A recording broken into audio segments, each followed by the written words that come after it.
Nang araw na magpapakasal sana kami, bigla na lang bumagsak ang magiging biyenan ko, si Elena. Isang mahiwagang papel ang ipinasok sa aking kamay, napakalamig, hindi matutuloy ang kasal na ito, tumakas ka na. Pagkatapos ng 7 araw, isang nakakakilabot na lihim ang nabunyag at ako'y nanghina.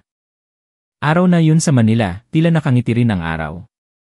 Ang gintong sinag ay tila pulot pukyutan na nakalatag sa kahabaan ng kalsada sa tapat ng Quezon City Hall, sumasayaw sa pagitan ng mga dahon sa bangketa. Ako, si Maria, suot ang isang malinis na barot saya, mahigpit na hawak ang kamay ng lalaking mapapangasawa ko.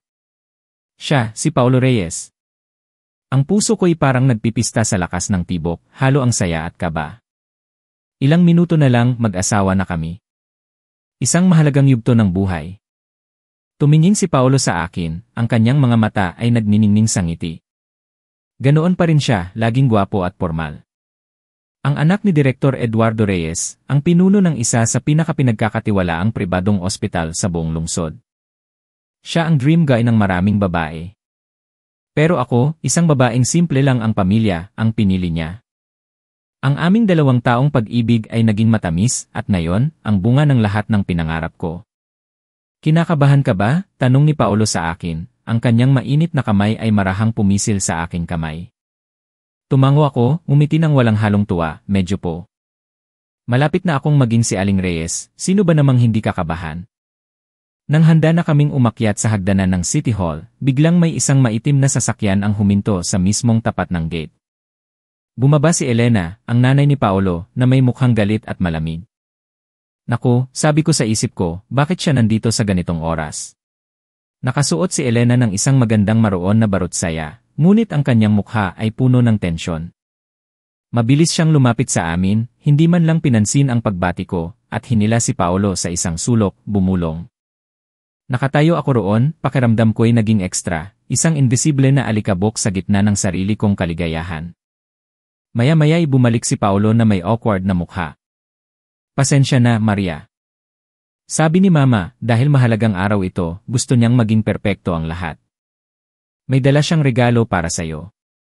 Inabot niya sa akin ang isang maliit na velvet box. Binuksan ko at sa loob ay isang matingkad na pulang damit panloob. Nagulat ako. Lumapit si Paulo, ang boses ay awkward. Sabi ni Mama, ang pagsusuot nito sa loob ay magbibigay ng swerte at magkakaroon tayo ng maraming anak. Pwede mo bang palitan sandali sa sir? Nakaramdam ako ng konting awkwardness. Kakaiba ang nangyari, pero naisip ko, dahil magiging manugang na niya ako, ayaw kong sirain ang araw ng magiging biyenan ko. Pinilit kong ngumiti, opo, magpapalit po ako agad. Nang tumalikod ako, may narinig akong "yi" mula sa likuran. Lumingon ako, at isang magulong eksena ang nakita ko, nakahandusay si Elena sa lupa, nakapikit, at ang mukha ay nangingitim. Si Paulo at ang kanyang tatay, si Direk Eduardo, nakalalabas lang, ay agad na inalalayan si Elena. Ma, anong nangyari sa'yo? Sigaw ni Paulo, puno ng takot. Si Direk Eduardo, gamit ang kanyang matagal ng karanasan bilang doktor, ay mabilis na tiningnan ang pulso at paghinga ng kanyang asawa, at ang mukha ay namutla. Hindi ito maganda, kailangan siyang dalhin agad sa ospital, dali. At ang aming planong magpakasal ay bigla na lang naglaho na parang bula. Sa halip na pumasok sa City Hall, nagmamadali kaming pumunta sa Victory Hospital, ang ospital ng kanilang pamilya. Ang masaya at maligayang atmosphere kanina ay tuluyang nawala, napalitan ng pag-aalala at tensyon. Sa ospital, agad na dinala si Elena sa emergency room. Nakaupo kami ni Paulo sa upuan, parang sinisilaban ang loob. Si Paulo ay pabalik-balik sa lakad, ang mukha ay nagpapakita ng pagkabahala. Hinawakan ko ang kanyang kamay, sinisikap siyang i-comfort, huwag kang masyadong mag-alala, baka low blood pressure lang dahil sa init. Magiging okay lang po siya. Tumingin sa akin si Paulo, ang kanyang mga mata ay may kakaiba, isang pagiging komplikado na hindi ko maintindihan. Tumango lang siya at muling nanahimik. Pagkatapos ng kalahating oras, bumukas ang pinto ng emergency room. Isang matandang doktor ang lumabas, at sinabing out of danger na si Elena, na nasobrahan lang siya sa emosyon at dahil sa pagbabago ng panahon at kailangan siyang i-monitor. Nang marinig iyon, lahat ay nakahinga ng maluwag. Habang unti-unting lumuluwag ang tensyon, may kakaibang nangyari nang mag-isa ako sa sulok ng koridor para tawagan ang pamilya ko. Isang lalaking nakasuot ng puting laboratory coat, may face mask, at mukhang bata pa, ang nagmamadaling dumaan sa akin. Tila hindi sinasadya, nasagi niya ang balikat ko at mabilis na naglakad. Ngunit sa sandaling iyon, naramdaman ko ang isang maliit, malamig na bagay na ipinasok sa aking palad. Nagulat ako. Sinundan ko ang anino ng kakaibang doktor na nagmamadaling naglalakad sa dulo ng koridor, at curious akong binuksan ang aking palad. Ito ay isang papel na nakatupi sa apat. Sabi ng kutob ko, may masamang mangyayari. Nagmadali akong pumasok sa malapit na siri, inlock ang pinto, at nanginginig na binuksan ang papel. Sa puting papel ay may ilang mabilis na sulat kamay ngunit napakalinaw, bawat letra ay parang karayom na tumusok sa aking puso, hindi matutuloy ang kasal na ito, tumakas ka na. May sakit na si Paolo, niloloko ka lang ng buong pamilya. Nahulog ang maliit na papel mula sa aking kamay, lumutang pababa sa malamig na sahig. Hindi na ako nakarinig ng anuman, tanging ang nagpabuz na tunog. Naging malabo ang aking paningin, at ang buong mundo sa aking harapan ay biglang nagdilim. May sakit si Paolo. Niloloko ako ng pamilya niya. Ang mga maikling salitang iyon ay paulit-ulit sa aking isipan, tumagos sa aking isip na parang isang walang awa na drill, winasak ang lahat ng tiwala, kaligayahan, at maging ang kinabukasan na binuo ko. Hindi ko alam kung gaano ako katagal na nakatayo sa siya ng ospital. Ang amoy ng disinfectant ay lalong nagpakagulo sa aking isip.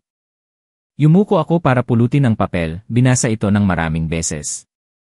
Umaasa ako na nagkamali lang ako ng tingin, na ito ay isang masamang biro ng isang tao.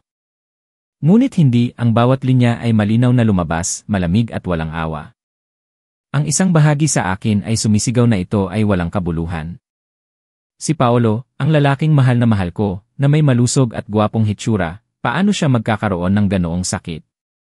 Ang pamilya niya, isang respetadong pamilya na may posisyon sa lipunan, bakit sila magpaplano ng ganoong kata para lokohin ang isang simpleng babae na tulad ko? Mayroong pagkakamali sa isang lugar. Ngunit ang isa pang bahagi sa akin ay hindi mapigilan ang pagdududa. Sino ang kakaibang doktor na yon? Bakit niya kailangang mag-risk para bigyan ako ng babala? Ang kanyang kilos noon ay nagmamadali, palihim, malinaw na ayaw niyang makita ng sinuman. At ang biglaang pagkahimatay ni Elena sa tapat ng City Hall. Lahat ay biglang naging kahina-hinala. Ito ba ay hindi isang pagkakataon kundi isang planado na kata para pigilan ang aming pagpapakasal? Naghugas ako ng mukha gamit ang malamig na tubig, sinisikap na pakalmahin ang aking sarili. Hindi ako pwedeng sumuko sa sandaling ito. Ano man ang katotohanan, kailangan ko itong hanapin ng mag-isa. Sa ngayon, hindi ko hahayaang mangyari ang kasal na ito. Nilagay ko ang papel sa aking bag at lumabas ng sire. Nang bumalik ako sa waiting area, nandoon na si Paolo at ang kanyang tatay. Sabi ni Direk Eduardo sa akin sa isang kalmadong tono, Maria, sabi ng doktor, kailangan manatili sa ospital si mama mo ng ilang araw para maging sigurado. Sa tingin ko, ipagpaliban muna natin ang kasal ng ilang araw. Hintayin natin na gumaling siya. Ito ang pagkakataon na kailangan ko. Mabilis kong kinapit, tumango ng maraming beses, sinisikap na ipakita ang aking pag-aalala at pagdalang. Opo, ganoon din po ang iniisip ko. Mas mahalaga po ang kalusugan ni Aling Elena. Hindi po tayo nagmamadali, pwede po yan sa susunod. Narinig ito ni Direk Eduardo, tumango siya, tila sumasang-ayon, ngunit iba si Paolo. Bigla siyang kumunot ang noo at tumingin sa akin ng pagdududa, ang kanyang boses ay mas matalas. Anong pinagsasasabi mo? Pagod lang si mama, anong kinalaman niyan sa swerte o malas? Sa tingin ko, masyado ka ng superstitious. Ang kanyang pag-ugali ay nagpabigla sa akin. Sa halip na i-comfort ako, naging irritable siya dahil sa isang simpleng sinabi ko. Ang reaksyon na ito ay masyadong abnormal. Hindi ito ang lalaking malumanay at laging sweet na kilala ko. Ang kanyang kahina-hinalang pagiging irritable ay lalong nagpatubo sa binhi ng pagdududa sa aking puso. Baka nahuli siya sa akto. Baka takot siya na gagamitin ko ito para ipagpaliban ang kasal indefinitely. Nanahimik ako at yumuko para itago ang kaguluhan sa aking mga mata. Nang gabing iyon, pagkatapos kong bumalik mula sa ospital, agad kong tinawagan si Althea, ang aking best friend. Si Althea ay matalino, witty, at maraming koneksyon. Naniniwala ako na siya lang ang makakatulong sa akin sa sandaling ito. Hello, Maria? Ano na? Okay na ba ang kasal? May aginaldo ba mamaya? Ang masayang boses ni Althea ay narinig sa kabilang linya. Nang marinig ko ang kanyang boses, hindi ko na napigilan. Tumulo ang aking mga luha. Umiyak ako habang sinasabi sa kanya ang lahat ng nangyari sa araw na yon. Mula sa pagkahimatay ni Elena hanggang sa nakakatakot na babala sa papel. Nanahimik si Althea sa pakikinig. Ang kanyang katahimikan ay mas nakakakilabot kaysa sa anumang komportable na salita. Pagkatapos ng mahabang panahon, nagsalita siya, ang kanyang boses ay naging seryoso. Maria, huminahon ka at makinig ka sa akin. Seryoso ito, huwag kang magpapahalatang may alam ka. Magpanggap ka na lang na naniniwala ka na may sakit nga si Elena at na nag-aalala ka sa kanyang kalusugan. Kaya, ano ang gagawin ko ngayon, Althea? Tanong ko sa pagkadismaya. Ang medical records ay hindi nagsisinungaling. Ang Victory Hospital ay pag-aari ng kanilang pamilya, halos imposibleng imbestigahan doon. Pero susubukan kong magtanong sa isang kakilala kung may paraan para makuha ang medical records ni Paolo sa National Health System. Ngunit kailangan mong maunawaan na kung sinisikap itong itago ng tatay niya, sigurado akong hindi sila mag-iwan ng madaling proof. Kailangan mong maghanda sa emotional stress. Ang mga salita ni Althea ay parang isang balde ng malamig na tubig na bumuhos sa akin, ngunit nakatulong din ito na linawin ang aking isip. Tama, hindi ako pwedeng umupo na lang dito at umiyak, kailangan kong kumilos. Kahit gaano pa kasakit ang katotohanan, kailangan ko itong harapin. Ang buhay ko, kailangan kong protektahan. Pagkatapos ng 2 araw, gumawa ako ng rason na nag-aalala ako sa kalusugan ng magiging biyenan ko para bisitahin ang pamilya Reyes. Sa katunayan, gusto kong makita kung may kakaiba.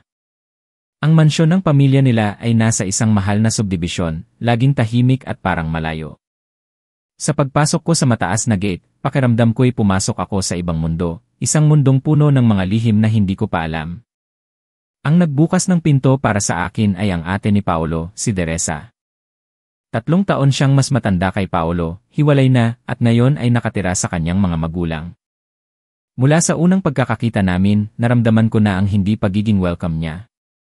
Si Teresa ay may magandang mukha, ngunit mayabang, ang kanyang mga mata ay parang matalim na kutsilyo, tumitingin sa akin nang may pagdududa at medyo may pagmamaliit.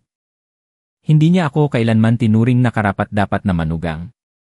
"Oh, andito ka na pala," sabi ni Teresa, ang kanyang boses ay sarcastic. Nasa kwarto pa si Mama, sigurado ako, makita ka lang ay gagaan na ang pakiramdam niya. Pinilit kong pigilan ang aking inis, at magalang na sumagot, "Opo, narinig ko po kay Paolo na umuwi na po si Aling Elena, kaya dumaan po ako para tingnan kung kumusta na ang kalusugan niya." Sinundan ko si Teresa sa sala. Pagkaupo ko, bumaba si Elena mula sa itaas. Nagulat ako. Mukha siyang ganap na malusog, ang balat ay kulay rosas, at mabilis siyang maglakad, walang anumang palatandaan ng isang taong nahimatay at dinala sa ospital 2 araw na ang nakalipas. Kung hindi ko ito nakita ng sarili kong mga mata, hindi ko ito paniniwalaan. "Maria, andito ka pala," sabi ni Elena ng masigla, ang kanyang ngiti ay pekeng-peke. "Okay lang ako, anak, tumatanda na lang." "Nag-alala pa kayo sa akin?" "Opo. Masaya po kaming makita na okay na po kayo." Sagot ko, puno ng pagdududa ang aking puso. Umupo si Teresa sa upuan sa tapat ko, nakakrus ang kanyang mga braso sa kanyang dibdib, ang kanyang mga mata ay hindi umaalis sa akin. Bigla siyang nagsalita, ang kanyang boses ay steady ngunit ang bawat salita ay parang may tinik. Sadyang may malaking kapalaran. Muntik nang maaksidente si Mama, sa tingin ko, ito ay pagsubok sa pagmamahal ng aming manugang. Nakikita ko ang pag-aalala mo kay Mama, masaya ako para sa kapatid ko. Alam kong sinasadya niya akong insultuhin. Nanahimik lang ako at mumiti nang hindi sumasagot. Ang tanghalian na iyon ay naganap sa isang napakatensyong at nakakainis na atmosfera. Wala pa si Direk Eduardo at Paolo.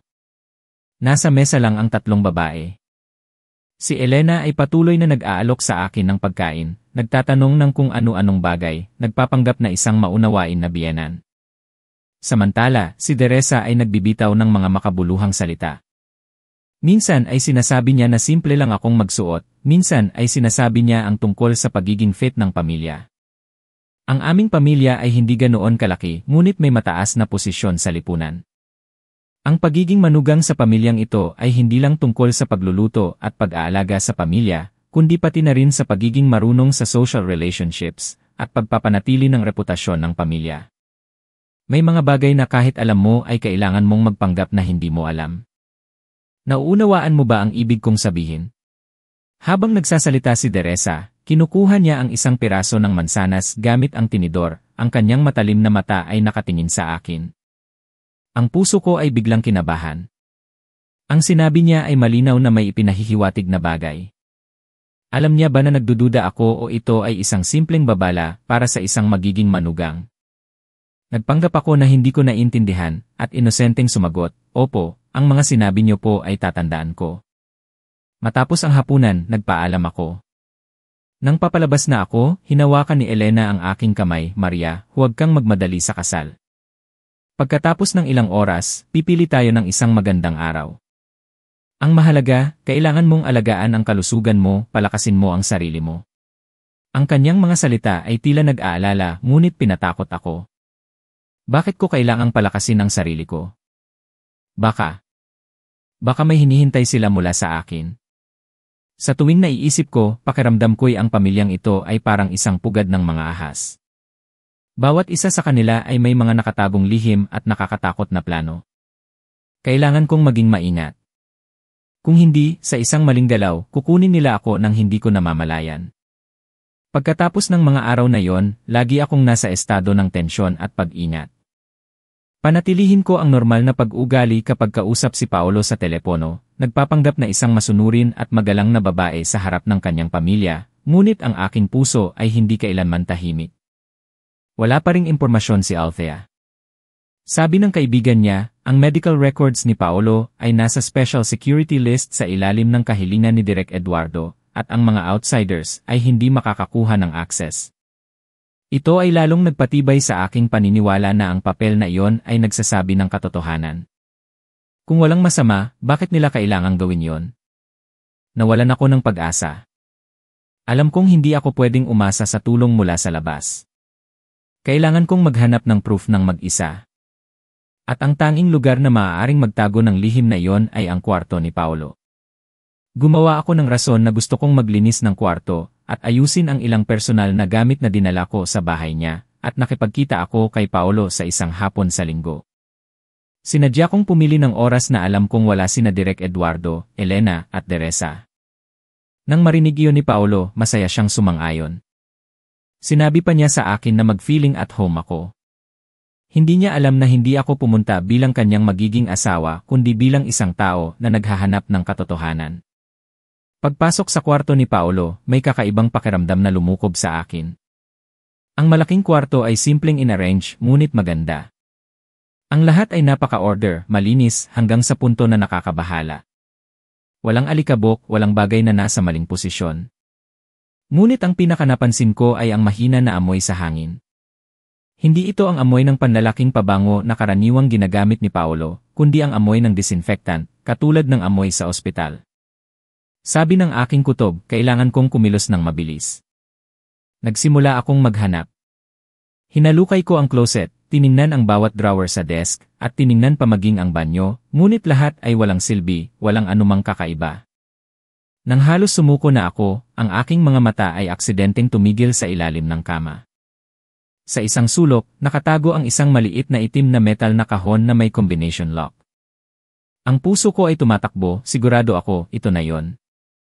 Lumuhod ako, hinila ko ang kahon.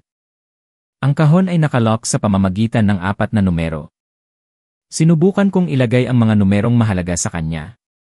Ang kanyang kaarawan, ang aking kaarawan, ang aming anniversary date. Ngunit lahat ay mali. Umupo ako sa sahig, magulo ang aking isip. Ano ang password? Bigla, isang memorya ang sumagi sa aking isip. Naalala ko na minsan ay sinabi ni Paolo sa akin, ang kanyang kaarawan ay ang araw din kung kailan na-promote si Direk Eduardo bilang direktor, isang araw na sinabi niya na doble ang swerte para sa buong pamilya. Ngunit ang kanyang totoong kaarawan ay iba.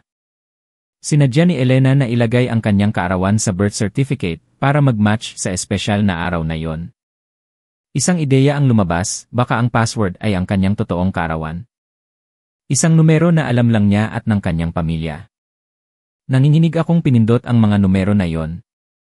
Click, isang maliit na tunog ang narinig at ang lock ay nabuksan. Ang aking mga palad ay puno ng pawis. Dahan-dahan kong binuksan ang takip ng kahon, sa loob ay hindi pera o mahalagang bagay kundi dose-dosenang mga blister pack ng gamot na maayos na nakasalansan. Kinuha ko ang isa at tiningnan, ang mga pangalan ng gamot ay kakaiba, tenofovir, lamivudine, efavirenz. Kahit hindi ako taga-medisina, narinig ko na ang mga gamot na ito.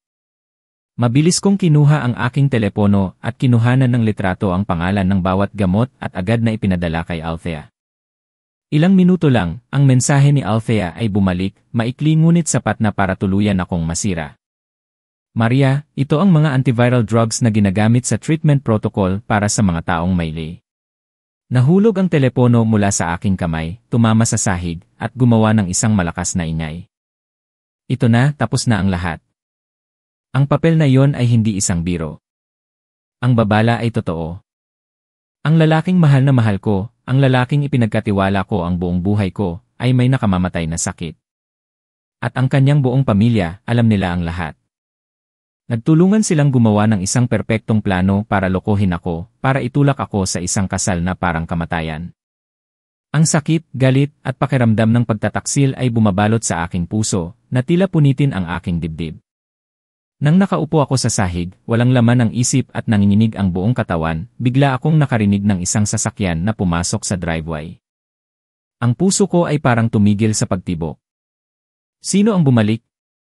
Hindi pa tapos si Paolo, si Direk Eduardo ay wala rin, baka si Elena o si Teresa. Nagpanik ako, mabilis kong ibinalik ang mga gamot sa kahon, nilock ito, at mabilis na itinulak sa ilalim ng kama, sinisikap na ibalik ang lahat sa dati nitong posisyon. Tumayo ako, ang puso ko ay kumakabog sa aking dibdib. Ang tunog ng pagbukas ng pinto ay narinig sa ibaba, sinundan ng pag-uusap ng dalawang babae. Sila nga si Elena at Teresa, ngunit bakit nandoon din ang boses ni Paolo? Hindi ba't sinabi niya na may mahalagang surgery siya ngayon at late siyang uwi? Sabi ko na sa inyo, ma, hindi simple ang babaeng yan. Pinagpapaliban niya ang kasal. Hindi ko alam kung ano ang nasa isip niya. Ang matalas na boses ni Teresa. Huwag kang masyadong magsalita. Ang boses ni Paolo ay pumasok, mukhang naiinis. Hindi ganoon si Maria, nag-aalala lang siya dahil bigla kang nagkasakit. Nag-aalala? Si Elena ay tumawa ng mockingly. Ang kanyang sasi na boses ay nag-echo sa buong bahay. Sa tingin ko masaya siya. Ginagamit niya ang malas na araw na yon para ipagpaliban ang kasal. Sa aming mga babae, alam ko na ang mga ganoong tricks. Kailangan nating ayusin ito agad, hindi natin pwedeng hayaan na maging malaking gulo ito. Nakatago ako sa likod ng pinto ng kwarto ni Paolo, hindi makahinga sa pakikinig. Bawat salita nila ay parang invisible na kutsilyo na tumusok sa aking dumudugong puso. Kaya ano ang plano mo, ma? Tanong ni Paolo. Ano pa? Kailangan nating buntisin siya agad. Kapag may anak na, kahit malaman pa niya ang totoo, wala na siyang magagawa. Ang bata ang magiging tanikala na magtatali sa kanya sa pamilyang ito. Kung ganoon, kailangan lang siyang sumunod sa atin. Ang boses ni Elena ay malamig, puno ng kalkulasyon. Tinakpan ko ang aking bibig para pigilan ang sobing na lumabas. Naku po, tao ba ang mga ito? Paano sila makakapagsalita ng ganoon kakruel at walang awa na mga salita? Hindi lang nila ako niloko tungkol sa sakit ni Paolo, kundi plano rin nilang gamitin ang isang bata, isang inosenteng nilalang, bilang isang kasangkapan para itali at kontrolin ako. Ang pag-ibig na aking pinahalagahan, ang kaligayahan na aking pinangarap, lahat ay isang kasuklam-suklam na katha na binuo nila. Si Paolo, ang lalaking mahal na mahal ko, ay isa palang duwag na kasakasama. Pero paano kung ang bata? Ang boses ni Paolo ay nag-aalangan, may pagdududa. Walang paano kung putol ni Elena. Inaasikaso na ito ng tatay mo. Ang modernong medisina ay napaka-advanced na, may paraan para masigurado na ang bata ay ganap na malusog. Kailangan mo lang gawin ang iyong trabaho. Sa susunod na linggo, mag-arrange ako ng isang trip para sa inyong dalawa, para magkalapit kayo. Kailangan mong samantalahin ang pagkakataon, naiintindihan mo. Pagkatapos ay may katahimikan. Hindi ko narinig ang sagot ni Paolo, ngunit ang kanyang katahimikan ay mas nakakakilabot kaysa sa anumang pagsang-ayon. Ito ay nagpapatunay na tinanggap niya ang nakakakilabot na plano ng kanyang ina. Hindi ko na makayanan ang makinig pa. Pakiramdam ko'y nagsusuka ako. Dahan-dahan akong lumabas, tumakbo sa itaas, nilock ang pinto at umupo sa sahig. Tinakpan ko ang aking ulo, sinisikap na pigilan ang umiyak na gustong sumabog sa aking isip. Kaya pala ang lahat ay isang trap. Isang maingat at walang awa na trap na naghihintay lang sa aking inosente na pagpasok. Hindi nila ako kailangan lang nila ang aking sinapupunan para manganak ng isang apo para sa marangal na pamilya Reyes. Nang tumahimik na ang boses sa ibaba at narinig ko ang sasakyan na umaalis, saka lang ako nanginginig na lumabas.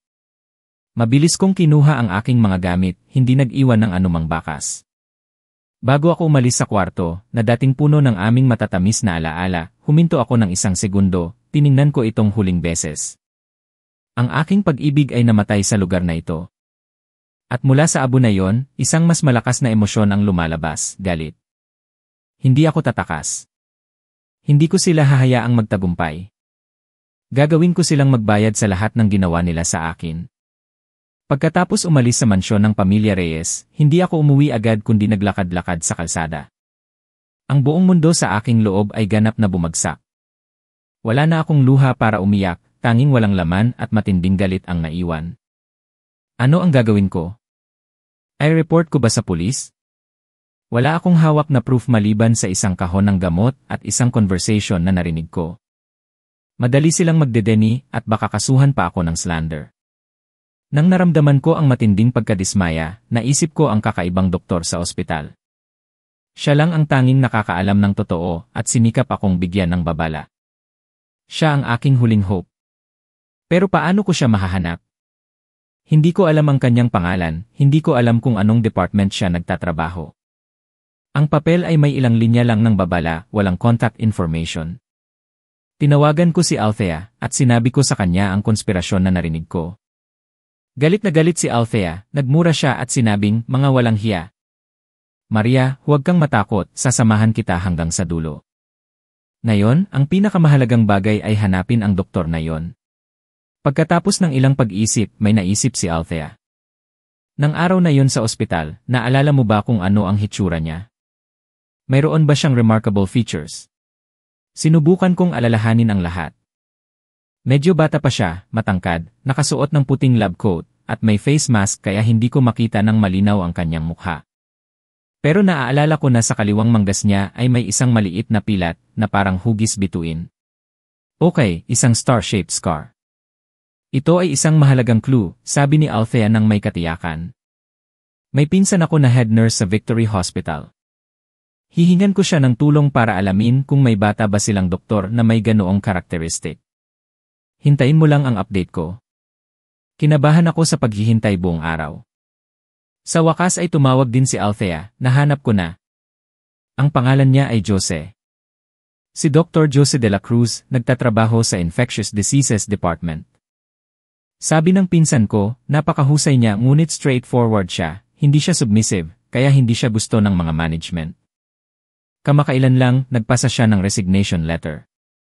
Nag-resign. Sigurado akong may kinalaman ito sa nangyari kay Paolo.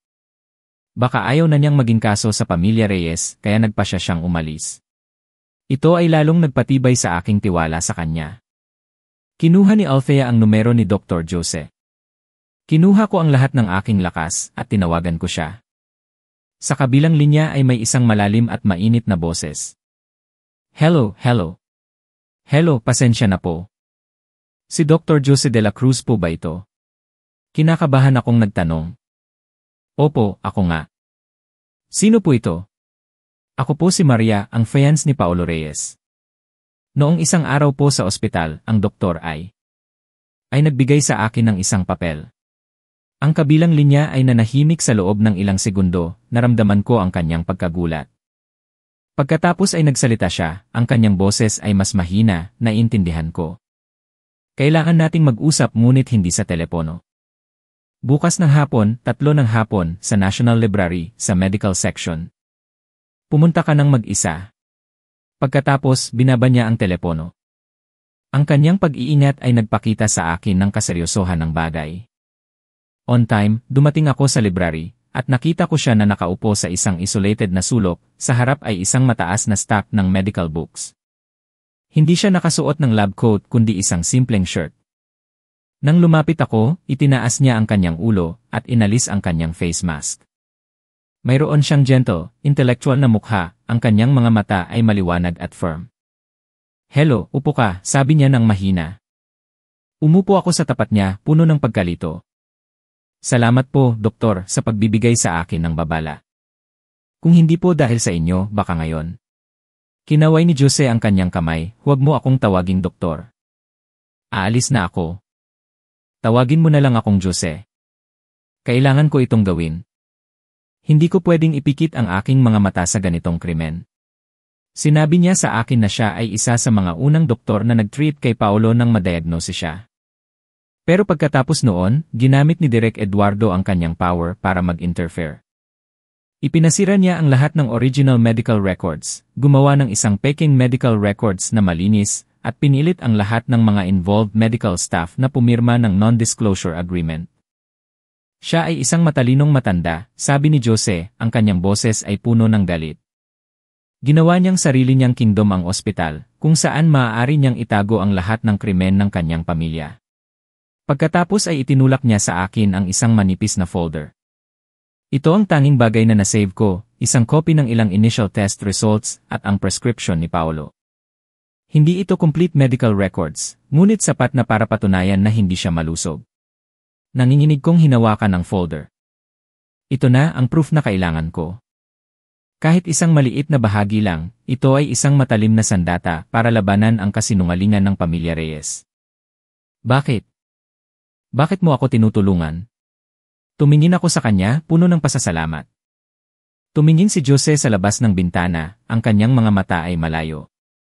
Dahil minsan, hindi ko natulungan ang isang tao at nabuhay ako sa regret sa mahabang panahon. Nang marinig ang makabuluhang salita ni Jose, curious akong nagtanong, "Ibang tao?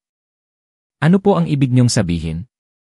Bumuntong hininga si Jose, ang kanyang mukha ay nagpakita ng lungkot at pagsisisi. "Bago ka, may isa pang biktima, isang babae na tulad mo, maganda, mabait, at mahal na mahal si Paolo. Ang pangalan niya ay Ana. Ang pangalan na Ana ay nagpasakit sa aking puso." Nagsimula siyang magkwento.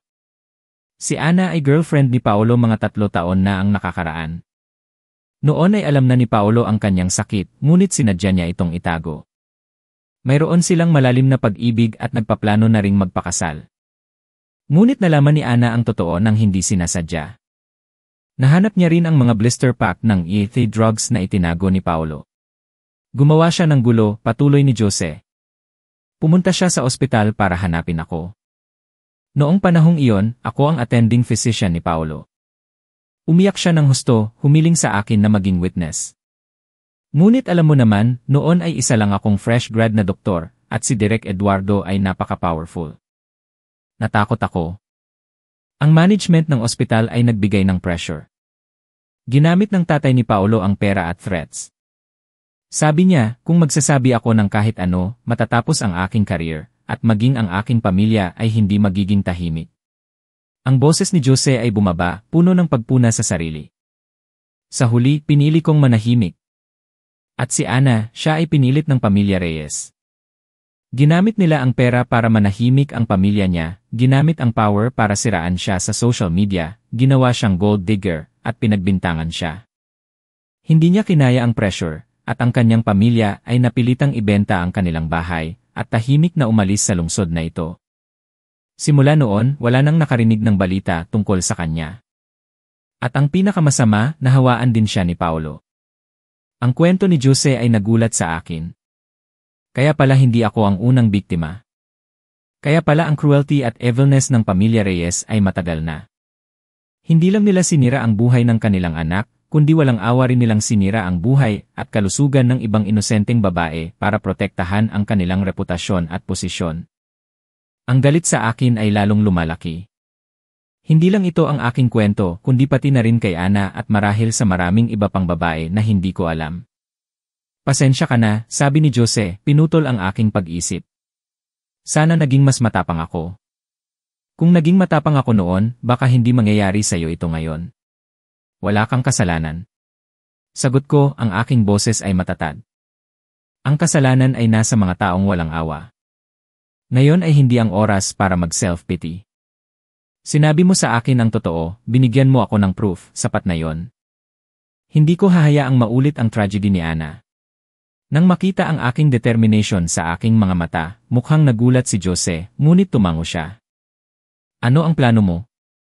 Mag-a-file ka ba sa pulis? Napakahirap niyan. Ang proof ay hindi sapat. Si Direk Eduardo ay maraming koneksyon, madali niyang mababaligtad ang sitwasyon. Alam ko, sabi ko. Kaya hindi ako kikilos ng mag-isa. Kailangan ko ng mas maraming proof. Mga proof na hindi maaaring identity. At kailangan kong hanapin si Ana. Kapag magkasama tayong tumayo, magiging powerful ang ating boses. Pagkatapos umalis sa library, may isang plano na nabuo sa aking isip. Hindi ko sila pwedeng harapin. Ang isang lobo ay hindi pwedeng manalo laban sa isang pack ng mga gutom na tigre. Kailangan kong gamitin ang kanilang sariling strategy laban sa kanila. Pumunta sa kuta para kunin ang tigre. Kung gusto nila akong maging buntis para itali ako, magbibigay ako sa kanila ng isang pekeng pagbubuntis. Ang ideya ng isang pekeng pagbubuntis ay biglang sumagi sa aking isip at mabilis na naging isang bold na plano. Ito ay isang mapanganib na laro, ngunit wala akong ibang opsyon. Kailangan kong pumasok sa lungga ng tigre para hulihin ang tigre. Kailangan ko ng oras. At ang pagbubuntis na ito ay ang perfect cover para manatili ako sa tabi nila, magtipon ng mas maraming proof nang hindi nagdududa. Tinawagan ko si Althea, sinabi ko sa kanya ang aking desisyon. Sa una ay tutol siya. Baliw ka ba? Maria, sa ginagawa mo, parang sumuko ka na. Hindi ordinaryong tao ang mga yon, kung mahuli ka, ang consequences ay magiging unpredictable. Alam kong delikado. Kalmado kong ipinaliwanag. Pero Althea, isipin mo, kung bigla kong i-call off ang kasal, magdududa sila. Sa kanilang power, maaari nila akong bigyan ng problema, at maging ang aking pamilya ay maaapektuhan. Ngunit kung ako ay buntis, magiging isang treasure ako sa kanilang pamilya. Poprotektahan nila ako, aalagaan, at iyan ang pagkakataon ko para ilantad sila. Pagkatapos ng ilang convincing, sa wakas ay sumang-ayon din si Althea, kahit na nag-aalala pa rin siya. Tinulungan niya akong bumili ng ilang peking pregnancy tests online, ang uri na laging nagpapakita ng 2 linya. Ang lahat ay handa na, naghihintay na lang ng tamang oras. Ang pagkakataon ay dumating ng mas maaga kaysa sa inaasahan ko. Ilang araw pagkatapos, tulad ng sinabi ni Elena, tumawag si Paolo at inanyayahan ako sa isang luxury resort sa Vungtao sa weekend. Sabi niya, ito ay para makabawi sa nangyari at para i-refresh ang aming pag-ibig. Alam ko kung ano ang totoong layunin ng biyahe na ito. Nagpanggap akong masaya at agad na sumang-ayon. Ang biyahe ay naganap ayon sa kanilang script, ngunit hindi nila alam na mayroon din akong sariling script. Maingat kong ni-reject ang kanyang mga intimate moves gamit ang mga lehitimong rason tulad ng medyo pagod ako o nasa period ako. Mukhang disappointed si Paolo, ngunit hindi siya nagduda. Pagkatapos ng biyahe, 1 linggo pagkatapos ay nagpa siya akong kumilos. Pumili ako ng isang gabi kung kailan magkakasama ang pamilya Reyes para mag-dinner. Sinadya kong mag-late ng konti, nagpapakita ng isang pagod at pale na mukha. Pasensya na po sa pagka-late, ma at pa. Magalang kong sinabi. Tiningnan ako ni Elena mula ulo hanggang paa, bakit ka mukhang pagod? May problema ba, anak? Ito ang sandali na yumuko ako, dahan-dahang inilagay ang aking kamay sa aking tiyan. Ang boses ay medyo awkward, ngunit hindi maitago ang kaligayahan. Hindi ko po alam. Nitong mga araw po ay irritable po ako at walang gana kumain. Kaninang umaga po, sinubukan ko po at nakita ko. Pinutol ko ang aking sinasabi at tumingin sa lahat, ang aking mga mata ay nagniningning. Biglang nanahimik ang buong mesa. Si Direk Eduardo ang unang nag-react. Ibinagsak niya ang kanyang chopsticks sa mesa. Ang kanyang boses ay nanginginig sa excitement. Totoo. Totoo ba, anak? Totoo ba ang sinasabi mo, Maria? Dahan-dahan akong tumango at ibinigay kay Elena ang 2 linya na pregnancy test na inihanda ko sa aking bag. Nanginginig na kinuha ni Elena, tinitigan ang 2 pulang linya at sumigaw sa tuwa. Tumayo siya at niyakap ako ng mahigpit. Diyos ko, napakaswerte ng pamilya Reyes. Anak ko. Salamat, maraming salamat. Ang reaksyon ni na Elena at Direk Eduardo ay sobrang-sobra at medyo over the top. Si Direk Eduardo, ang taong laging may seryoso at powerful na mukha, ngayon ay walang tigil sa pagtawa, pabalik-balik sa sala, sinasabi, napakagaling, kailangan kong sabihin ito sa mga partners ko. Ito ay double ang swerte. Sa gitna ng peke na kasiyahan, may isang tao na exception. Si Paolo. Nakaupo siya ng walang galaw sa mesa, ang kanyang mukha ay pale, walang dugo. Ang kanyang mga mata ay tumingin sa akin ng komplikado, may pagkagulat, may pag-aalala, at may konting takot. Ang kanyang reaksyon ay nag-expose sa lahat.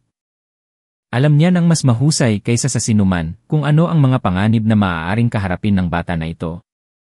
Si Teresa ay nagpapanatili ng kanyang malamig na mukha, ngunit sa kanyang mga mata, nakita ko ang isang kakaibang tingin, isang mas malalim na pagdududa. Agad na inihayag ni Direk Eduardo na hindi na maaaring ipagpaliban ang kasal at kailangan itong gawin agad. Sa susunod na linggo magkakaroon tayo ng isang malaking kasal para malaman ng lahat na ang pamilya Reyes ay magkakaroon na ng pangunahing apo. Ang lahat ay nangyari ayon sa aking plano.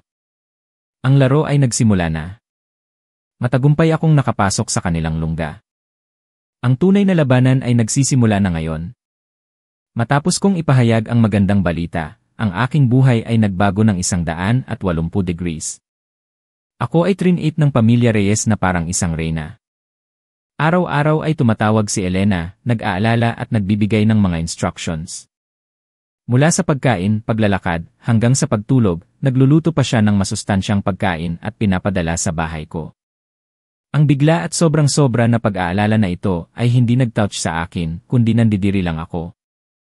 Alam ko na hindi sila nag-aalala sa akin, nag-aalala lang sila sa treasure na nasa akin tiyan.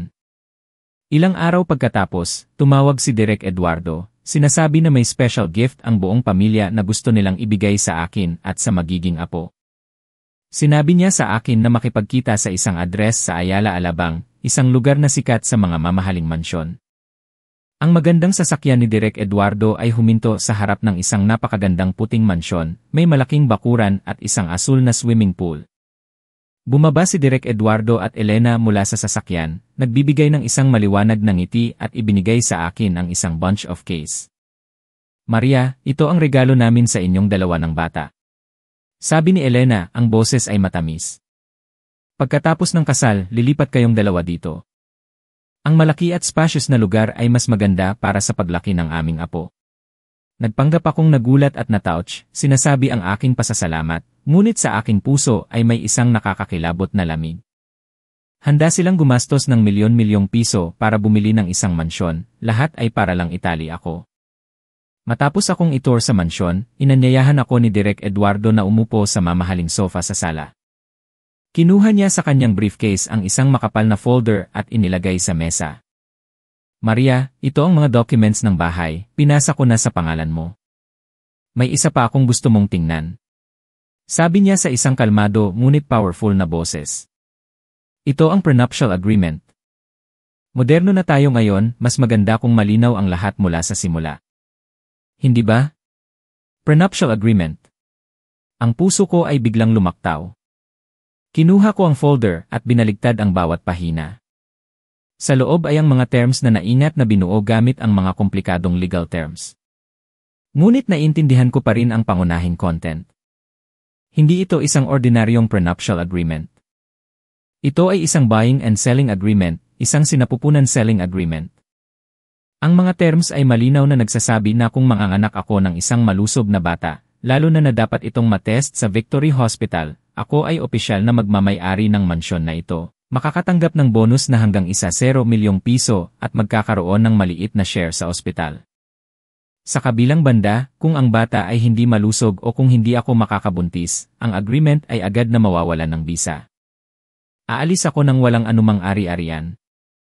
Mayroon pang mga detalyadong terms tungkol sa pagsunod ko sa isang mahigpit na pagkain, lifestyle, at medical check-up na itinakda nila sa buong pagbubuntis.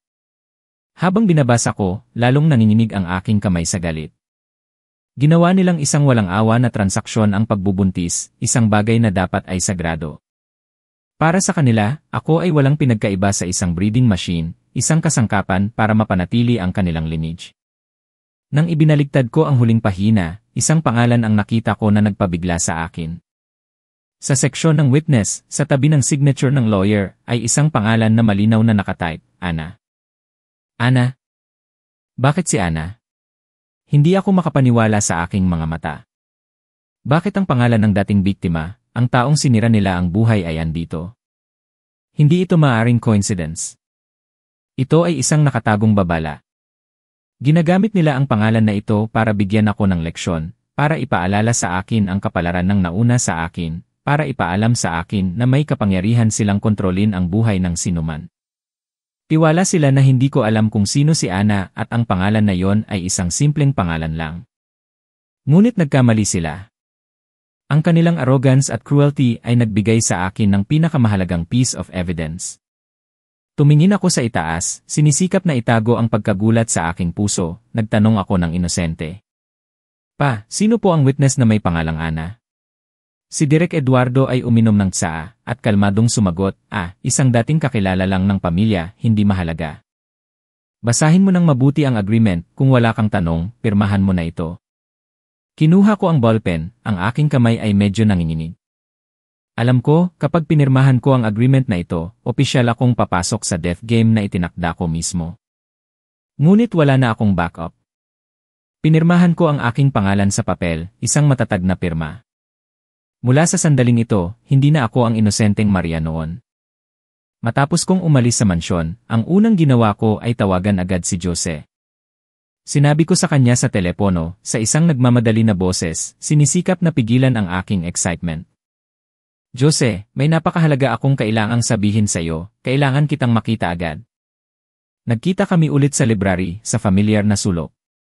Hindi ako nagsalita ng marami, inilagay ko lang ang nakakakilabot na agreement sa mesa. Kinuha ito ni Jose at binasa ang mga terms, at ang kanyang mukha ay lalong lumungkot. Nang tumigil ang kanyang mga mata sa pangalang Ana sa huling pahina, siya ay napakalaki ng gulat. Diyos ko! Ang mga iyon. Nabaliw na sila. Bulalas ni Jose, ang kanyang boses ay puno ng galit. Paano sila magiging ganoon kawalang hiya? Ginamit nila ang pangalan ng isang biktima para maging witness sa isa pang evil agreement.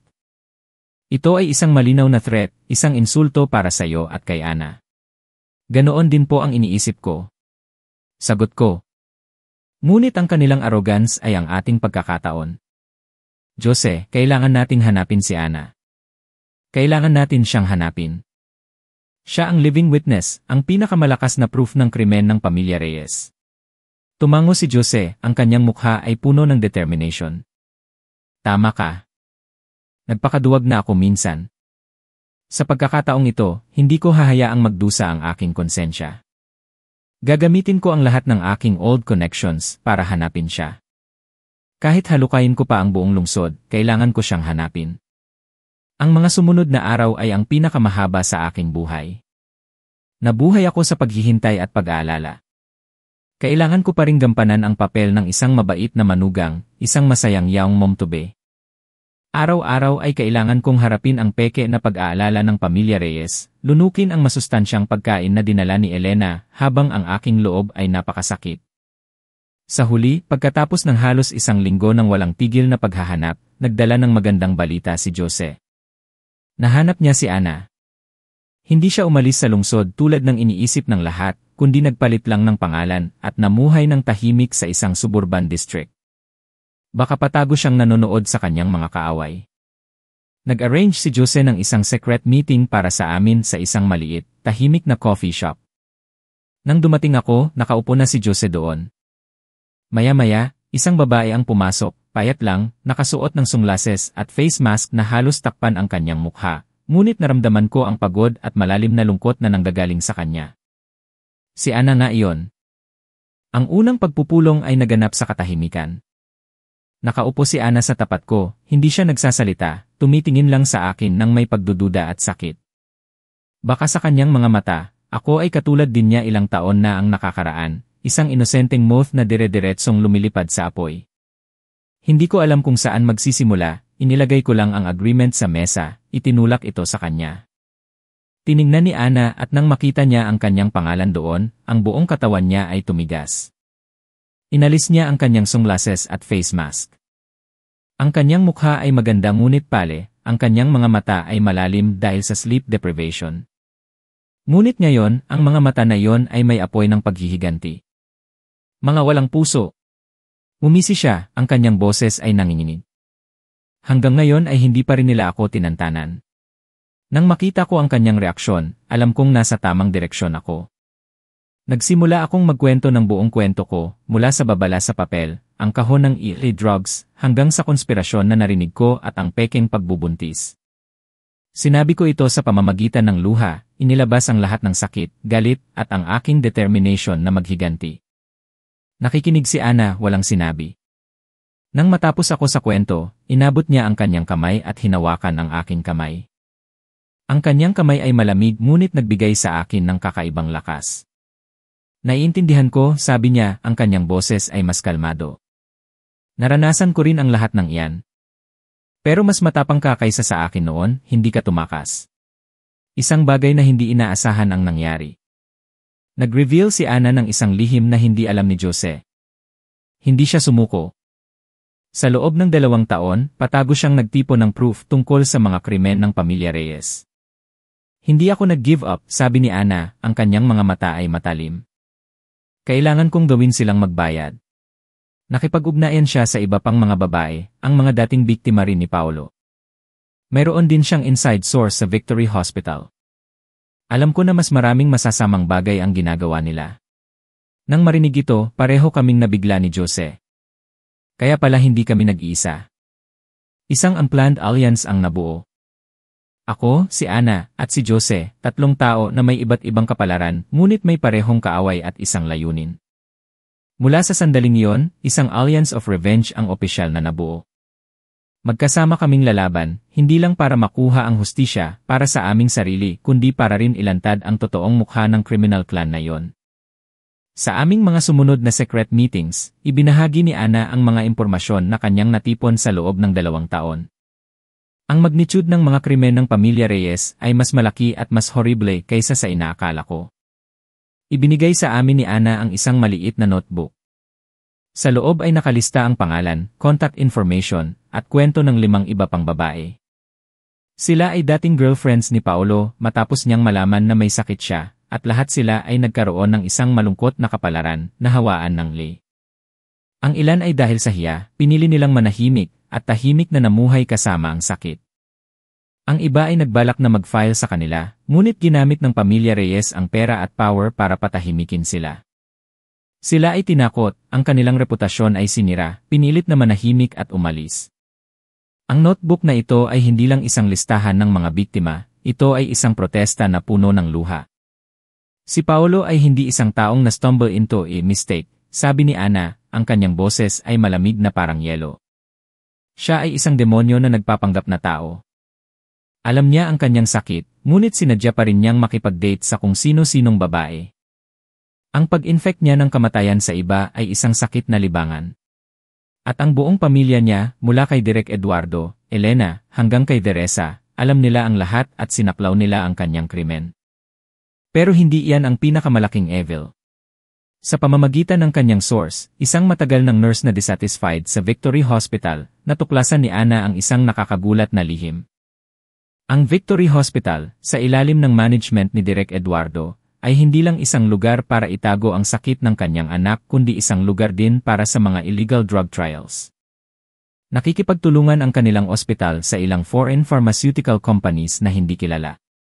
Paliwanag ni Ana, nag-i-import sila ng mga bagong antiviral drugs na hindi pa lisensyado at ginagamit ang mga gay patients sa ospital bilang guinea pigs. Bilang kapalit, tumatanggap si Direk Eduardo ng malalaking commissions. Nang marinig ito ni Jose, nagbago ang kanyang mukha. Tumayo siya, pabalik-balik sa kwarto, Ang kanyang boses ay puno ng galit, hindi ako makapaniwala. Ito ay isang unforgivable breach ng medical ethics. Ginawa niyang guinea pigs ang kanyang mga pasyente, ang mga taong desperado sa sakit, para kumita ng pera. Hindi nakakagulat na ang death rate ng mga GE patients sa Victory Hospital ay abnormally high kamakailan lang. Akala ng lahat ay lumalala ang kanilang sakit. Pero, hindi tinapos ni Jose ang kanyang sinasabi, ngunit pareho kaming naintindihan ni Ana, ang mga pagkamatay na yon ay hindi natural. Namatay sila dahil sa horrible side effects ng mga experimental drugs. At ang mga pagkamatay na yon ay perfectly covered up ni Direk Eduardo at ng kanyang system sa ilalim ng facade ng progression of the disease. Ang aking puso ay bumabalot sa matinding galit. Hindi na lang ito tungkol sa panloloko sa pag-ibig, ito ay isang krimen laban sa sangkatauhan. Ang pamilya Reyes ay hindi lang selfish at cruel kundi cold-blooded killers. Itinayo nila ang kanilang rich empire sa kalusugan, buhay, at sakit ng maraming tao. Kailangan nating pigilan sila. Sabi ko, ang aking boses ay matatag. Hindi lang tayo maghihiganti para sa ating sarili, kundi para rin makuha ang hustisya para sa mga patay na biktima at iligtas ang mga natitira. Tumango si Ana, ang kanyang mga mata ay nagniningning. Para ibagsak ang halimaw na ito, kailangan natin ng mga undeniable proof. Ang medical records ng mga pasyente na sumali sa drug trials, ang mga agreements sa mga drug companies, at pinakamahalaga, ang original medical records ni Paolo. Ang lahat ng mga ito ay nasa isang lugar, ang medical record storage room ng Victory Hospital. Ang lahat ng mga mata ay tumingin sa akin. Naiintindihan ko ang aking papel sa planong ito. Bilang magiging manugang na may dalang pangunahing apo, ako lang ang pwedeng pumasok sa ospital ng walang pagdududa. Ang misyon na mag-infiltrate sa storage room, isang lugar na mahigpit na binabantayan, ay nasa aking balikat. Kahit na alam kong ito ay isang napakadelikadong misyon, hindi ako nag-aalangan. Handa na ako. Ayon sa plano ng pamilya Reyes, nagsimula akong pumunta sa Victory Hospital para sa regular prenatal check-ups. Mula sa unang beses, nalaman ko na hindi ito isang ordinaryong check-up, kundi isang carefully staged play. Nag-arrange sila para sa akin ng isang head of gyn, isang middle-aged na lalaki na may benevolent face ngunit may deceptive eyes. Parehong sumama sina Elena at Teresa para i-escort ako. Gusto nilang masigurado na ang lahat ay nasa ilalim ng kanilang kontrol. Sa ultrasound room, ang doktor ay professionally na nag-ooperate. Sa screen, isang black and white image ng isang maliit na fetus ang lumabas. Narinig ko pa ang tumatakbo na tibok ng puso ng bata. Walang tigil ang doktor sa pagpuri, congratulations sa pamilya. Ang fetus ay very well developed, malusog ang puso. Ang pangunahing apo ng pamilya Reyes, walang duda. Tumingin sina Elena at Teresa sa screen, ang kanilang mga mukha ay nagpapakita ng kasiyahan. Ngunit alam ko na ang lahat ay kasinungalingan.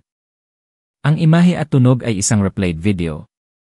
Akala nila, ang isang babaeng hindi pa nabubuntis na tulad ko ay hindi makakakita. Pero nagkamali sila. Naglaan ako ng gabi sa pag-aaral ng pregnancy process, nanood ng daan-daang totoong ultrasound videos online. Alam ko na ang nakikita ko ay isang mura na trick. Ginampanan ko ang aking papel, nagpanggap na masaya at natouch hanggang sa umiyak. Walang tigil akong nagpasalamat sa doktor, sa aking biyenan at sa kapatid ng aking asawa para sa kanilang pag-aalala. Ang aking pagganap ay perfect na walang nagduda. Sa mga check-ups, hindi ako nag-aksaya ng isang segundo. Habang inilalabas ako ng nurse para sa mga test sa iba't ibang areas, sinikap kong i-memorize ang buong layout ng ospital. Lalo na akong nag-focus sa administrative area sa ikatlong palapag, kung saan matatagpuan ang record storage room. Ito ay isang very secure area. Ang pinto ay laging may security guard. Ang pinto sa storage room ay isang strong metal door na nakalock sa pamamagitan ng card access system at password. Ilang authorized people lang tulad ni Direk Eduardo at ang head of administration ang pwedeng pumasok. Alam ko na ang pag-infiltrate doon ay halos isang impossible mission, ngunit hindi ako pwedeng sumuko. Nagsimula akong mag-obserba ng mas maingat. Napansin ko ang schedule change ng mga security guards, ang habits ng mga nurses at staff na nagtatrabaho sa lugar na yon.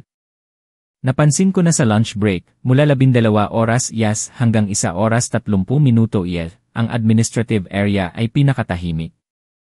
Ang security guard ay tila mas lax sa oras na yon. Ito ang golden time para kumilos. Ang natitirang problema ay paano i-bypass ang metal door.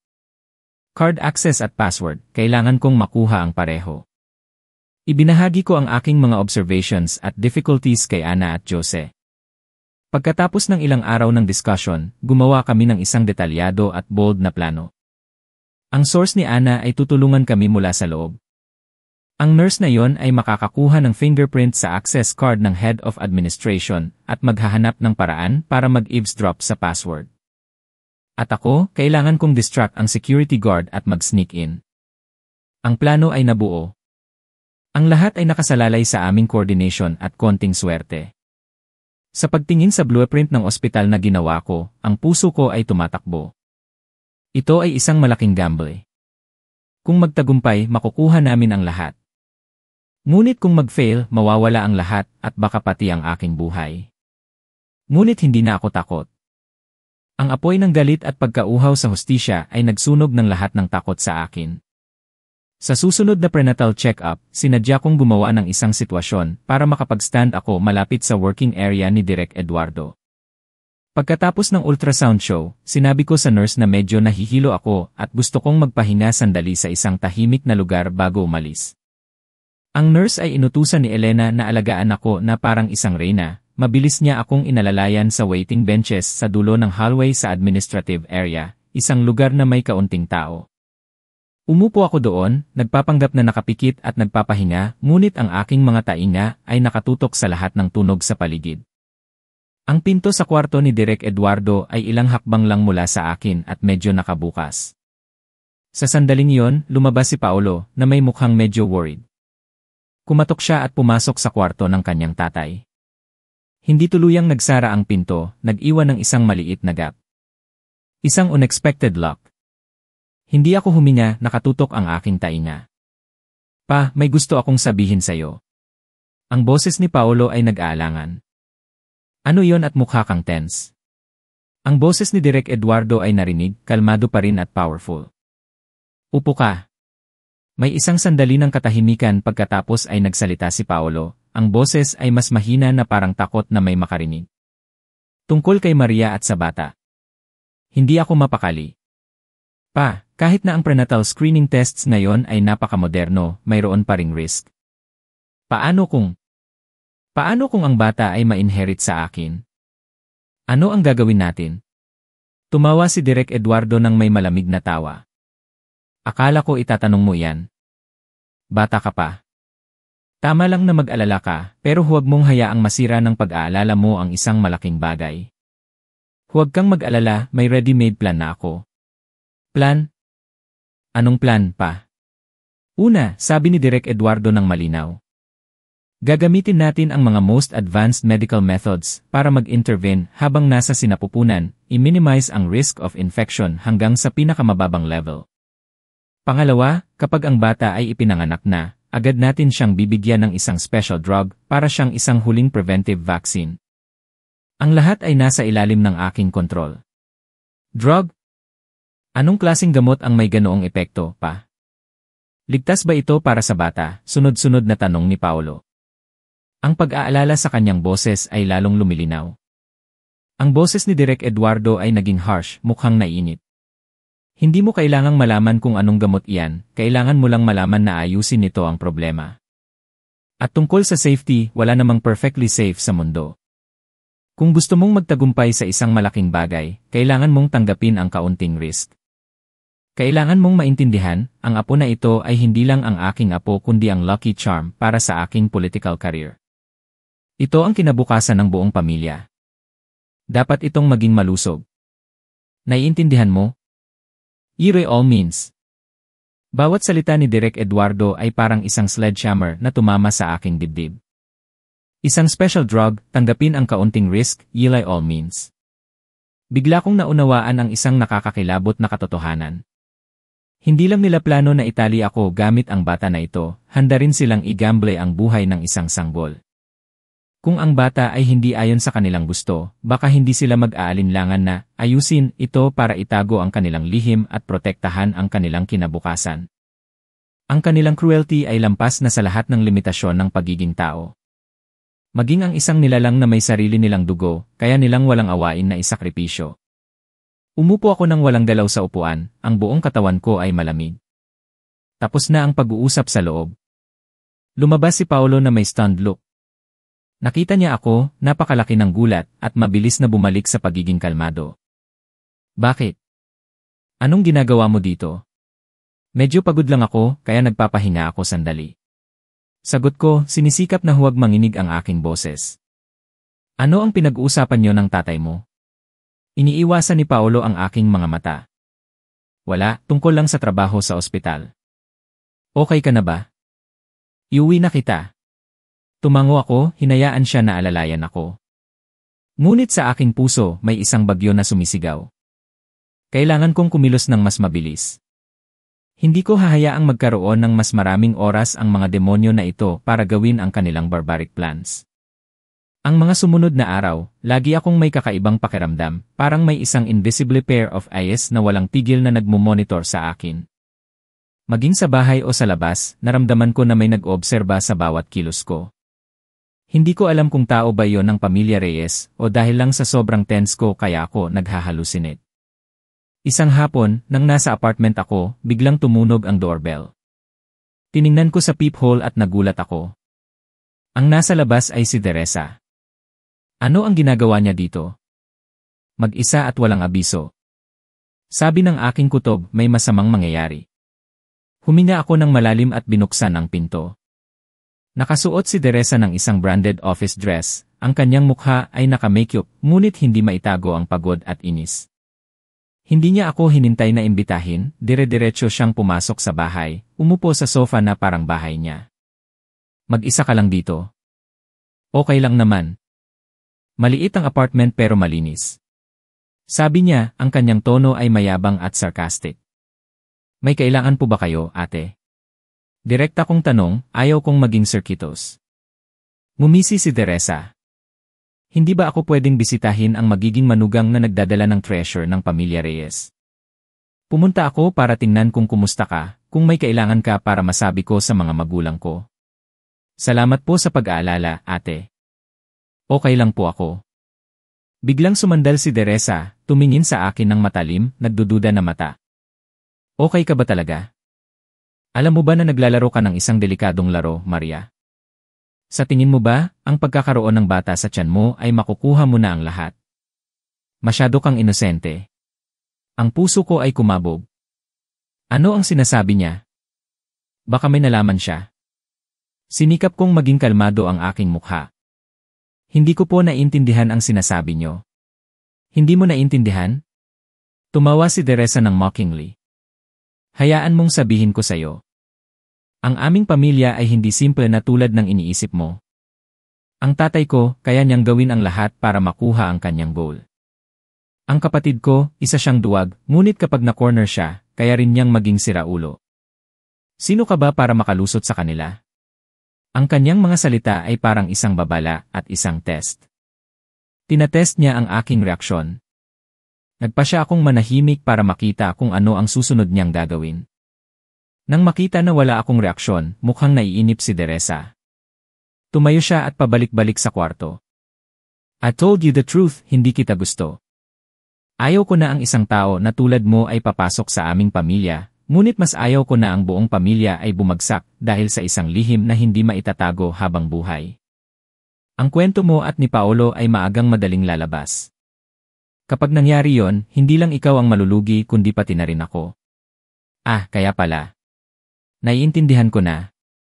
Hindi niya ako truly na inaalerto. Nag-aalala lang siya para sa sarili niya. Takot siya na ang kanyang luxury life ay maglalaho kung ang lihim ng pamilya ay mabubunyad. Gusto niyang gamitin ako para ayusin ang gulo bago ito lumala. Kaya, ano ang gusto mong gawin ko, tanong ko.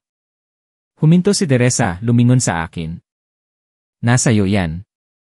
Gusto mo bang ipagpatuloy ang drama na ito at maghintay na masira ang lahat o gusto mong humanap ng sarili mong escape? Bibigyan lang kita ng 100. Ang lahat ng lihim ng pamilyang ito, lahat ng krimen ng tatay at kapatid ko ay nasa isang lugar.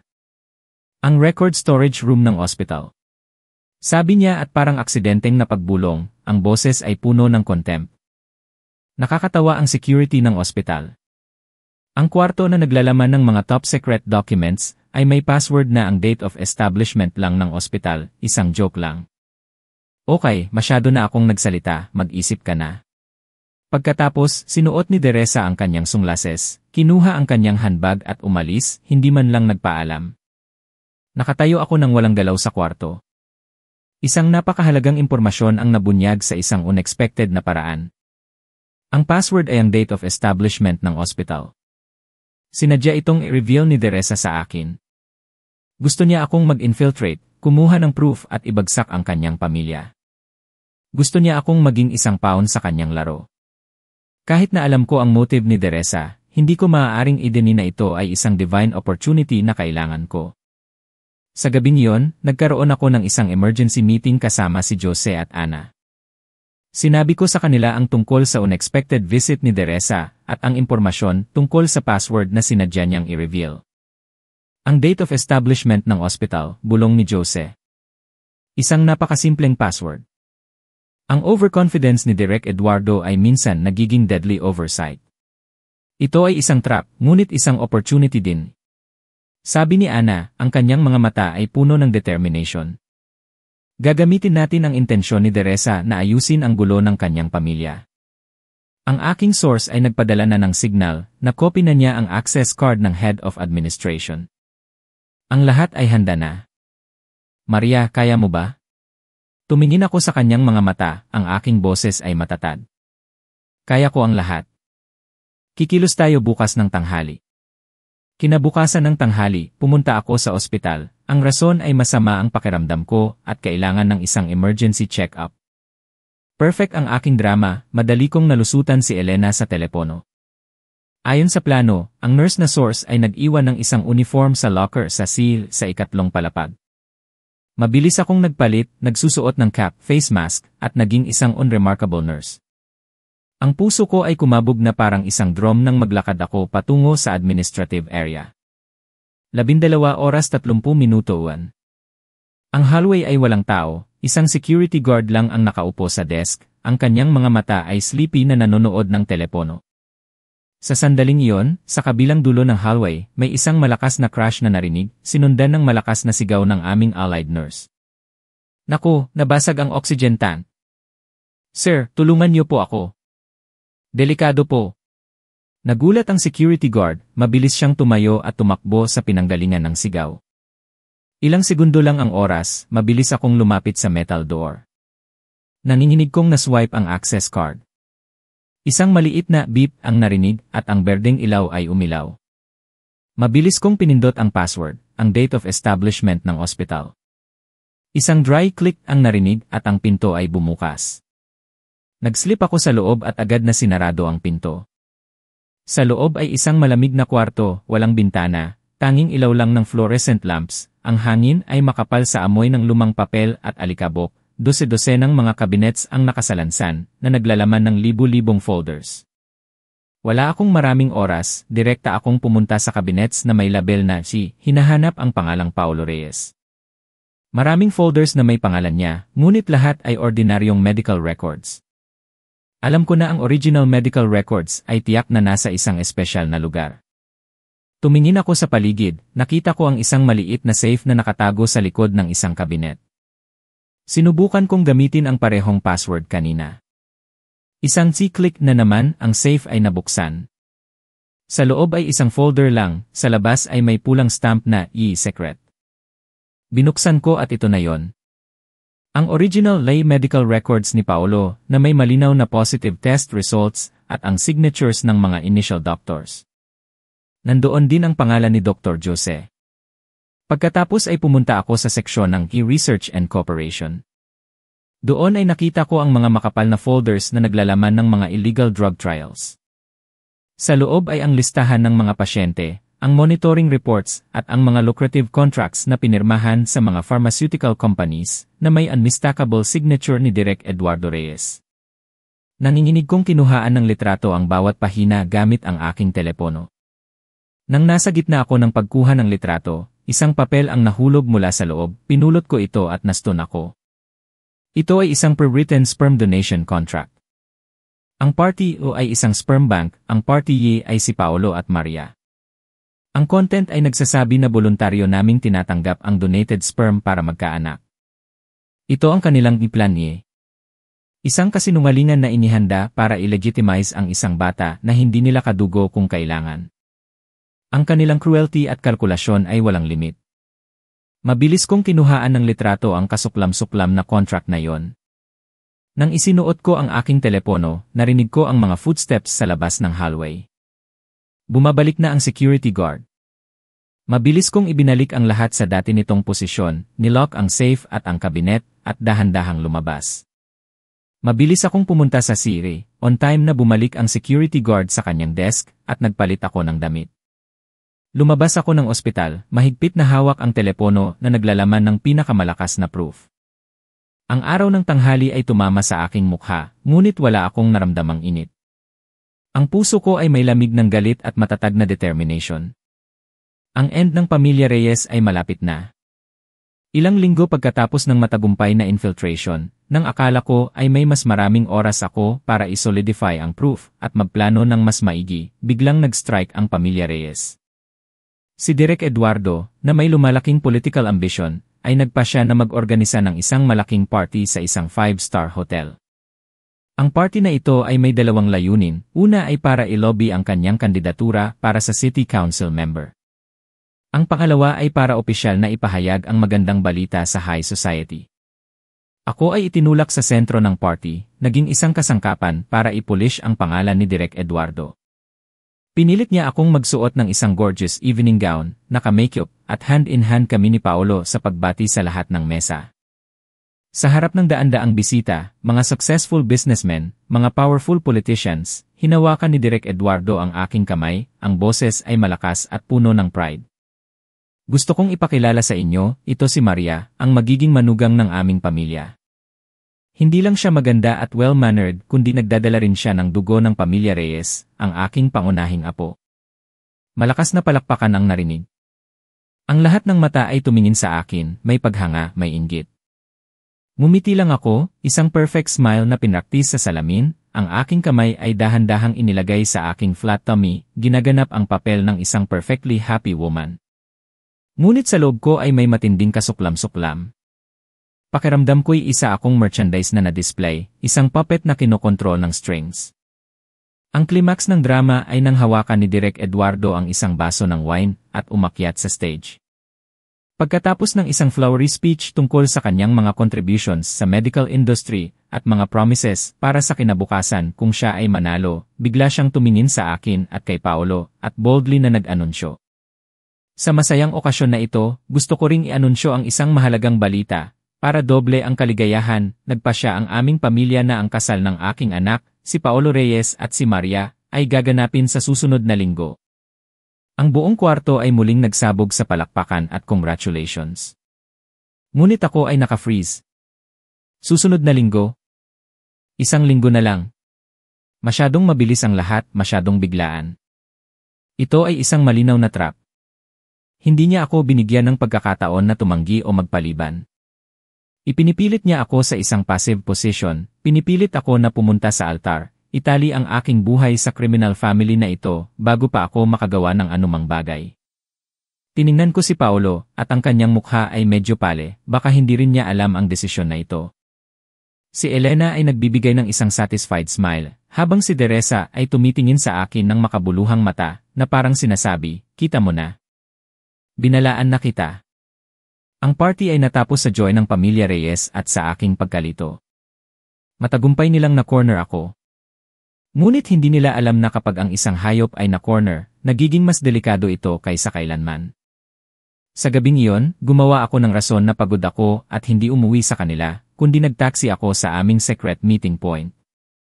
Ang maliit na kwarto ay ngayon ang headquarters para sa final battle. Nandoon na si Jose at Ana. Ang mukha ng lahat ay tense nang marinig nila ang unexpected announcement ni Direk Eduardo. Isang linggo na lang, sabi ni Ana, ang kanyang kamay ay naging kamao. Napakamabilis ng matandang iyon, gusto niyang italika sa isang kasal bago siya maging secure sa kanyang political path. Walang masyadong oras, pero may magagawa pa tayo. Sabi ni Jose, ang kanyang boses ay kalmado at reassuring. Kailangan lang nating i-compile ang lahat ng proof at ilabas ito sa pinakamahalagang oras. At nagsimula kami sa isang race against time. Ang buong kwarto ay puno ng mga papel, computers, at recording devices. Scientific naming ini-classify ang lahat ng proof. Ang aking bahagi ay ang mga litrato na kinuha mula sa storage room, ang original medical records ni Paolo, ang mga illegal drug trial files, ang contracts sa mga drug companies, ang listahan ng mga pasyente na namatay ng kakaiba, at maging ang peking sperm donation contract.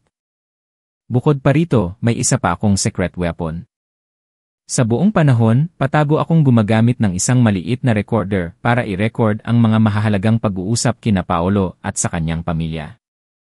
Ang mga recordings na yon ay puno ng mga schemes, mga cruel plans, at undeniable proof ng kanilang totoong mukha. Ang bahagi ni Ana ay ang mga testimonies ng mga biktima.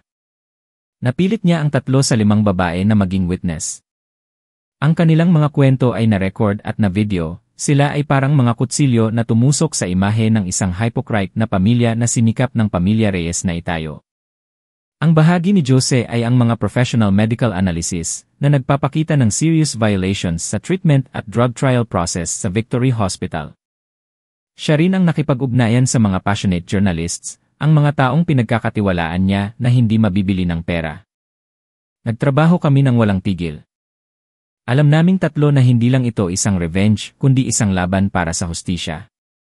I-divide namin ang mga evidence packages sa iba't ibang sets.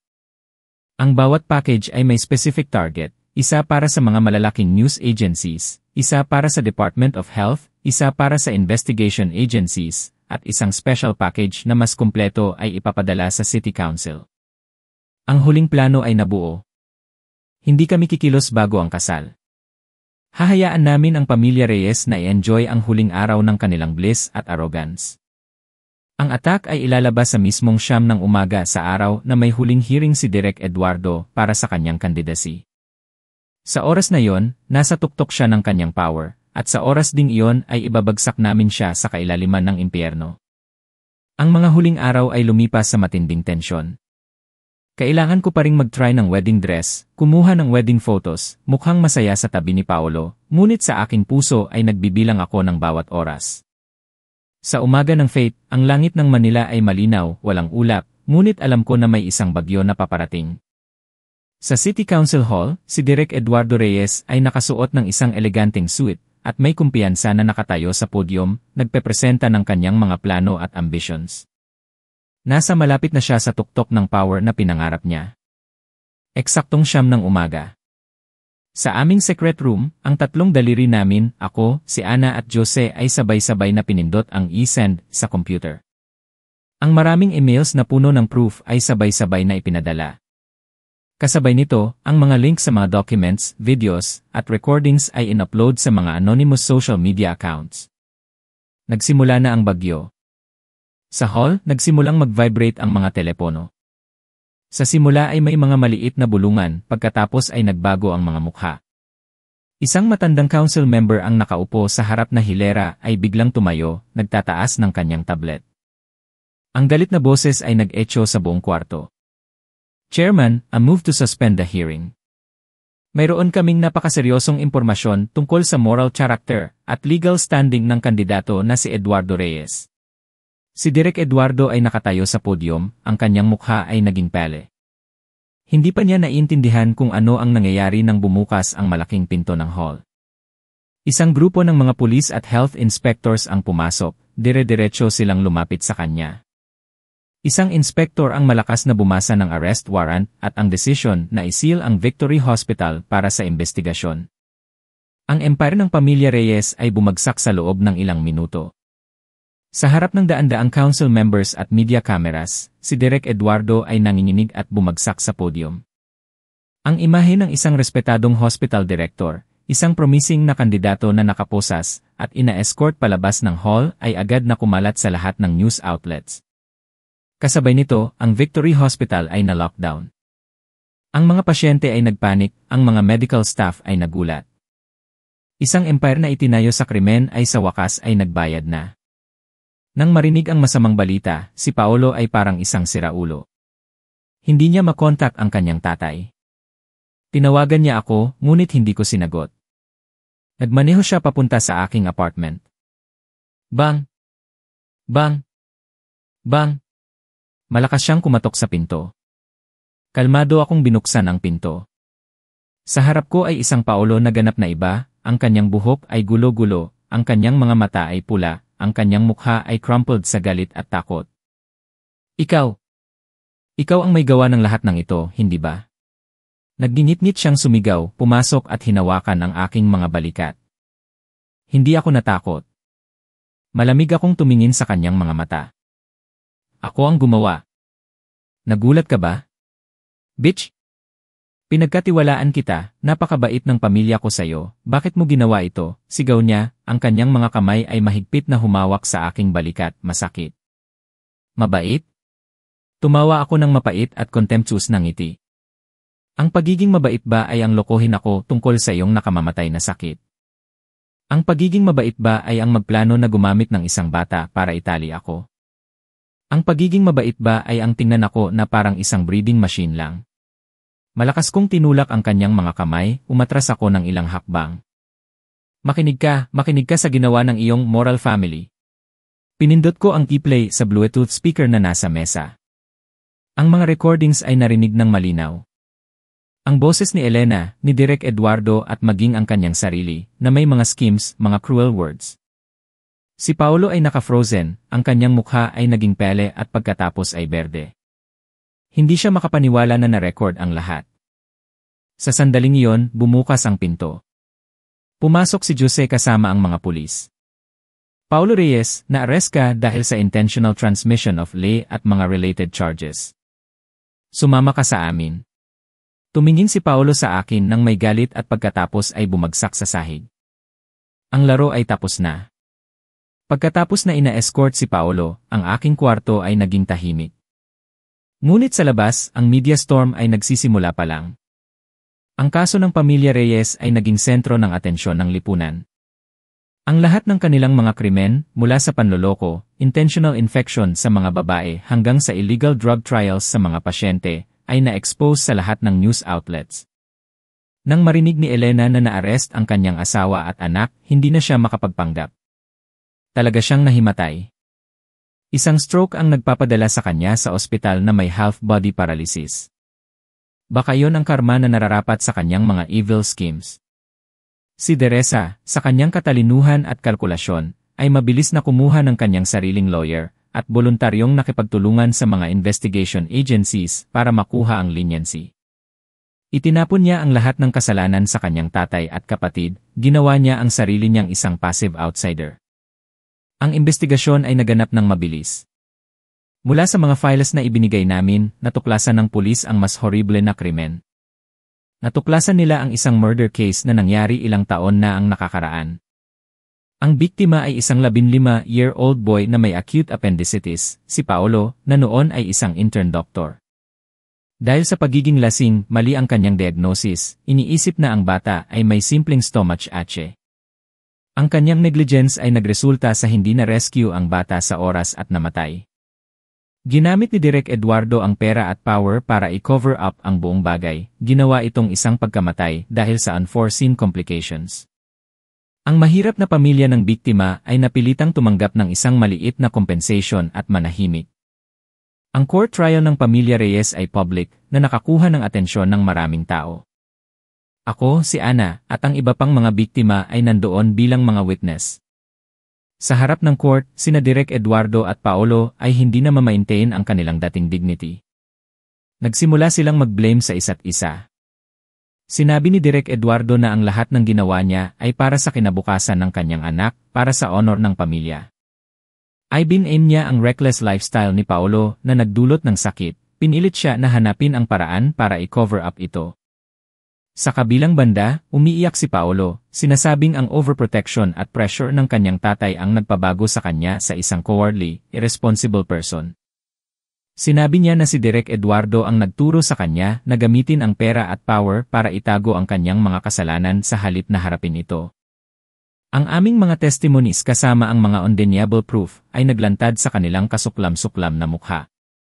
Ang trial ay tumagal ng ilang araw at sa huli ay nanalo ang hustisya.